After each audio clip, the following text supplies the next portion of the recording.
Believing that we all have a responsibility to help make our communities better, Peter Dhillon has become both a model and a mentor.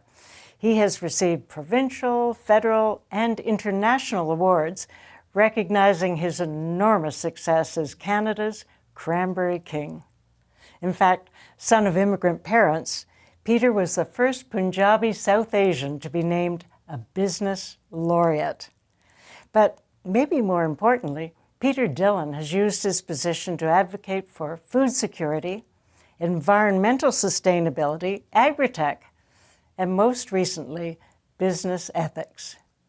Peter Dhillon, a man of influence. Peter, we have to start by introducing this important member of your family. Yeah, this is Oxley. He's a little dachshund of 8 years old, and the joy of my life. He keeps me, on my toes, and I just love spending as much time as I can with him. We know so much of your history that's about business and philanthropy, boards. It's a crowded resume. Why did you end up in cranberries? Great question. Well, it was my parents who, in 1978, they were in California, and there was an opportunity to buy a blueberry farm that came with a cranberry farm. And my parents looked at it, and they were involved in a partnership. And not enough credit is given to my mom, but my mom was the driving force of saying, we're going to do this. We're going to go into this partnership, and we're going to invest in a blueberry and a cranberry farm. And that's how it began. And you had the model of their working hard always and doing several jobs at once? Yeah. A son of immigrant parents. My father and mother came with nothing. My dad came when he was 12 years old, and he would tell me he would cry every night for 3 to 4 years wanting to go back to India. But, he went through high school and then he couldn't find a job, so he joined the RCMP. My mom came over when she was 18 years old, and they got married and they started their life together. Both parents worked really hard. As immigrants, they didn't come with very much of anything at all. And that work ethic, just being with my parents kind of, fell on me as well. What do you really love about the cranberry business? Oh, I love the land. I love being outside, the environment. And I think growing food today is such a terrific place to be because of all of the issues we're having around food. And then also growing a food that's actually healthy for you is also quite inspirational for me as well. I'd make a bet that you could probably do most of the jobs around here. I actually started on farms in California when I was 9 years old. My dad let me drive a tractor back then, and when my parents made the investment in British Columbia in the cranberry farms, I did every job from cleaning ditches to running excavators to driving trucks. And in fact, at harvest time, for fun, I'll just grab one of the highway trucks and I'll drive them out there and back them down these very narrow roads, and everybody kind of looks and goes, oh my God, he can do that? I've done basically every job here. And that probably results in respecting your workforce? Sure. There's a lesson my dad taught me. If you know what everyone is doing and they see that you've done everything, you not only do they respect you, but you appreciate them because you know how hard it is to do some of the things that you're going to ask them to do. And so it's kind of a two-way street where they respect you for doing it, but you respect them for doing it as well. I loved your saying at one point that, well, you don't have to go to Las Vegas to gamble because you're a farmer. And isn't that true today with all of the climate change?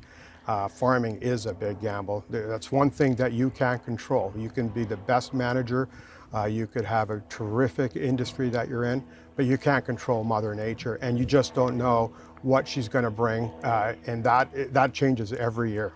I thought it was interesting that you would diversify geographically. Yeah, because of weather patterns. And one year, one part of the country could be great, and if we have operations there, we'll do well. And if another part suffers, we're okay because we've got that one area. So and that's what's actually played out these last 2 years is because we're back east. We did really well there last year because the summers wasn't as good as it is this year, and it's the reverse this year. So you're not seeing these climate issues as just an aberration. You think that we're on a path we better watch out for. 100%. And I think today, we were looking at inflation on food, whether it was the war in the Ukraine and Russia or whether it's supply chain. I think today it's actually climate change that is having the biggest impact on food production because we're just not getting the crop sizes that we used to. And in the meantime, demand for food is growing, populations are increasing, yet in Europe this year many crops were left on the vine or on the plant because they just cooked because of the temperature. We saw that in British Columbia a couple of years ago with the heat dome, and then a few years ago we had the floods in Abbotsford. We saw what these weather patterns are doing on food production, and it's becoming more and more severe as we go forward. And we hear it every day, the impact and implications of climate change. And on food production, I think that's what keeps me up at night because we're actually seeing it, we're living it. And I think that we really need to start taking this problem very, very serious because we're going to start seeing shortages of food and high prices. Do we have to have it in crisis before we take action? I hope not, but it sometimes seems like we solve problems when we're in the crisis. And this weekend when I was thinking about it, we actually are entering the crisis, and it just hit me because of what I read 2 weeks ago in regards to India banning the export of rice outside of their borders because they suffered droughts as well, and they want to keep the rice in India for Indians. And I hear that Taiwan and Vietnam are also now thinking of doing the same thing. We've talked about California and the water shortages there. And by 2030, they're thinking about 1 million acres will come out of production because there's just not enough water. I think that's going to get accelerated. I think California is getting hotter and hotter, and that production is going to come out, and their borders are going to shut as well. And if we look at ourselves as British Columbians, how much food do we rely on that's imported every year? And that number is staggering. And we need to create a food system that's much more resilient than we have today. And so COVID kind of brought that to the fore because for the first time, because of issues with supply chains and borders, we went and had empty shelves. And I think a lot of consumers were shocked that this could happen. Yeah, I think it's going to continue to happen, and we better get used to seeing our shelves starting to go empty unless we do something different. I think COVID was a real wake-up call for all of us that, our food system isn't as resilient as we thought it was, and we need to start thinking more of localizing production, processing, and feeding. And that's how we become a little bit more food secure than we are today. So how do we do that? Well, we have to really reimagine on how we bring food to the shelf. And I always had this proposition that, how people define food security. My simple definition is it begins at a farm, whether it's an indoor farm or an outdoor farm, and it doesn't end there. And I think that's where people think food security begins and ends, is at the farm. I think it ends at the shelf, where almost 100% of consumers buy their food. And we need to look at that whole system from farm to shelf, that we need to take a look at what are the areas that are broken. And we saw that in supply chain, that many areas were broken. Price of food went up, but farmers got none of that increase. And where did it all go? So there needs to be a much more resilient processing system. We're driving food thousands of miles away to get processed. And that one, it hurts the climate. Two, you get spoilage every time you drive thousands of miles to get processed. And then we bring some of it back. We need to have a much more resilient, localized processing ability here in our province. Why don't we have it? That's a great question. And that's the question that I'm asking as well. Why don't we have it? I hope soon to to be able to say to you at some point in the near future that we are going to start doing it, because I think that's the lesson that COVID has taught us, is that we really need to localize everything. And I think as much as we were a global community before COVID, I think post-COVID, the realization, whether it's climate or supply chain or whatever the heck it is, that we need to start localizing our food production if we're going to be a food secure nation. But we've got two conflicting ideas here. We have to have more production out of our farmland, but because of some of the climate issues, we're getting less production out of our farmland. So how do we make that work? Well, that's why you have to look at not just the conventional way to grow food. You have to look at technology. How can tech play a bigger role in food production?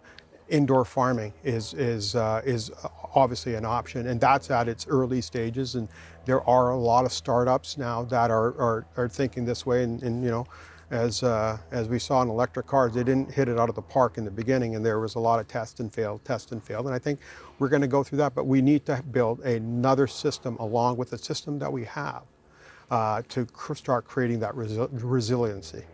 So you think agri-tech is really going to have to be the answer?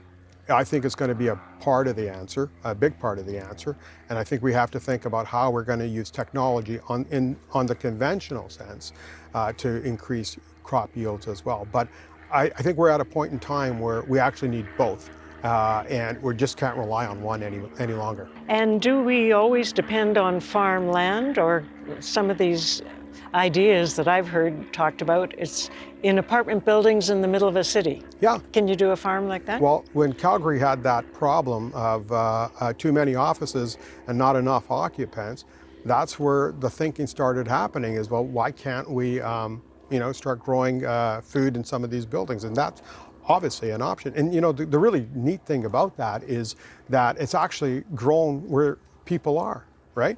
And I was at a food conference in New York City. It was a technology conference. And this was probably one of my most aha moments, was that, you know, it was about 300 people, but all were young people. And I asked them, what do you do? And they go, well, we're farmers. And I looked at them and go, well, what do you mean you're farmers?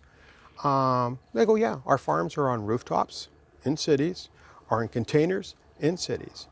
And that was my aha moment, Carol. It was that these young people, it's not that they don't want to farm or grow food. They want to. They just want to do it differently. So we see a farmer as land, a tractor, and a person. And they see farmers as in the city, a lab coat on, pressing buttons, and we're both growing food. And it's not that young people don't want to engage. They just don't want to do it the traditional sense that we think it should be. And you know, all the credit to them. So you haven't given up on the next generation coming into the business? Not at all. I just think we have to be open-minded and start thinking about what attracts them, because farming in the traditional sense, we're losing generations every year because young people just don't want to do it this way. But they are super excited about doing it the new way. One of the issues that farmers and every business actually is struggling with right now is labor shortage, or the wrong skill sets, mismatch. How do you deal with it? As we're seeing in other industries, agriculture is probably one of the worst industries that are getting hit by labor. There is just no local labor around. Because nobody wants to do it? Nobody wants to come out and work on a farm in the conventional way. And I will tell you that if we didn't have the foreign workers program, we wouldn't have farms left. Locals just don't want to come out and farm commercial farms any longer. Hobby farms are another thing, and they just feed a small part of a community. But where we really grow our food is in the commercial sense. That's where we're saying that if we didn't have a foreign labor supply, we just wouldn't be able to do this. One of the things you've always emphasized is innovation. And so we've gone so far from the bag of cranberries that I buy to products, different products. Yeah. Explain your Yeah. mind flow there. Oh, for sure. Innovation is a big part of the culture at Ocean Spray. We try to look at many, many ways of how we can use the cranberry. You know, it started off in back in the 30s and 40s as a sauce company.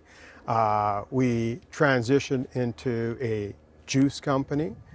And now we transitioned also into a food company where we have sweetened dried cranberries as well, which we call craisins at Ocean Spray. But we're looking at other ways to put cranberries into consumers' lives every day. And today we're in 90 countries, almost 100 countries actually, with our cranberries. Do you find it harder to do business internationally? Yeah, it certainly is, especially today where the geopolitical situations that are arising. It is a little bit more complicated for sure. It takes a lot of investment.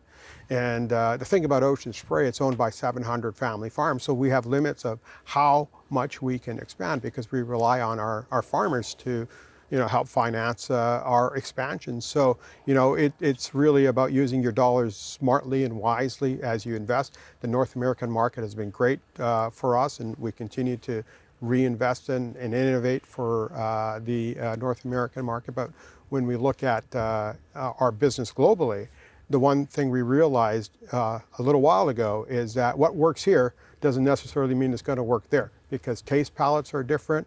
The consumers are being introduced to something they don't know. So you've got to almost have a kind of a local flavor, a local sense to how you're going to introduce your product. And you are the chair of Ocean Spray. I am, yeah. I've been the chair since 2014. Yeah. An honor. It is a tremendous honor. One of the best things that I've done in my life is become the chairman of Ocean Spray. When I grew up with my dad working on the farm, I would always go, wow, these guys are just like amazing people. The chair and the CEO. Never did I believe that the son of an immigrant, being a Canadian, would become a chair of a big food beverage business in the United States. And I've been the longest serving chair now. I'm going on my 10th year. And I thought, it was, we're kind of a conservative company. And when I was on the board for a number of years, but when I became chair, I was like, I'm a visible minority. And is that going to be an issue? And the only issue that arose was that I was a Canadian and I was not an American. And how comfortable were they with that? Well, 10 years later, longest serving chairman in Ocean Spray history, I think they've been pretty comfortable. And it's been great. Peter, you've received so many awards and recognition for your work, including the Order of BC in 2009. What did it mean to you? Oh, it meant everything. I lost my dad in 2003. And to me, it meant so much because I just wanted him to look down and say, son, I'm proud of you. And I know he was. I know he was smiling up there. So to me, it was that honor was more from my father. And I was just glad that, I could have achieved that because, he actually gave me the opportunity to go out and do what I do. And business laureate?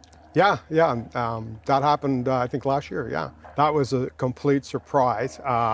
And when my name got bounced around, I was really surprised. And I'll tell you why.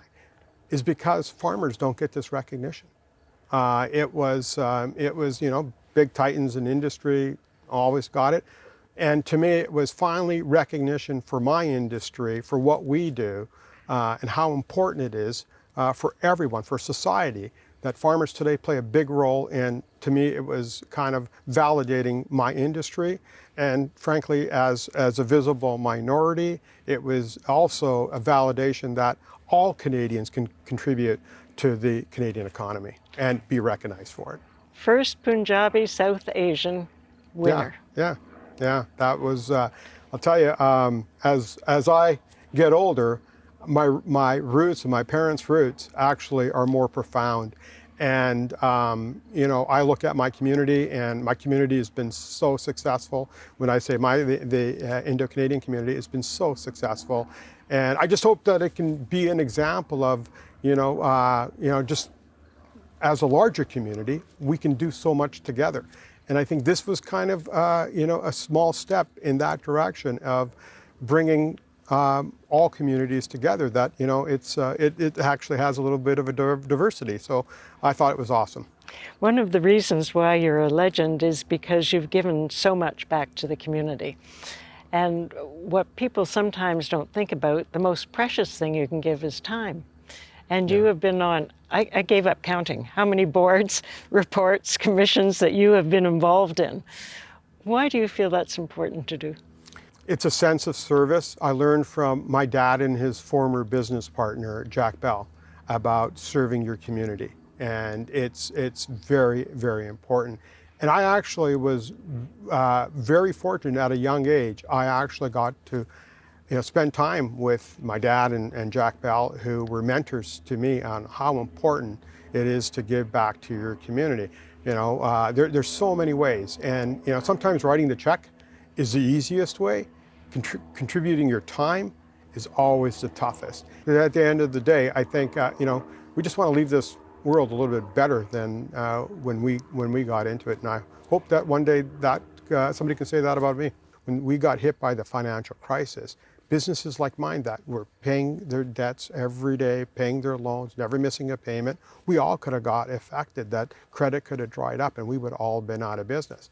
And it seeded and started growing, with me that more needs to be done on business ethics. And I actually thought, because of the crisis, because of the hundreds of billions of dollars of taxpayer and government money that went to these corporations, that somebody would say, hey, we need to address this problem because it almost brought the world down on its knees. And I kind of thought, okay, well, who's going to step up and do something? And government didn't step up, big corporations didn't step up. So I felt that a cranberry farmer, that's the least thing I could do, is kind of start pushing that ball forward. And I worked with UBC and we partnered into a Center of Business Ethics, and we're still working and we're still growing, and it's such a big field, but I think we're really making some neat progress. So when are you going to announce that you're running for Premier or Prime Minister? Probably the day that you do it. I'll jump in with you. How's that? Why have you not jumped in? Because you care about all these issues so passionately. I guess where it really lands with me is that where can we best serve? Like, how can we do most for our province, most for our country? And I think what I do, I bring more value doing that than entering politics. There's certainly things that keep me up at night, and especially when I look at my industry, things that are not in our control. But where the opportunities are, that what actually keeps me going and motivates me, it's about the things that we can do. And that's what I focus in on, is let's start looking at those opportunities. Let's start putting our best foot forward and trying to create what we can create and making this world a little bit better. And I hate being kept up at night because I'm pretty tired the next day. And I've just come to realize that, whatever we can't control, we can't control. But let's just focus on what we can control. Your parents are very proud of you. Thank you for everything you've done. Thanks, Carol. Yeah, thank you. A BC legend, Peter Dhillon.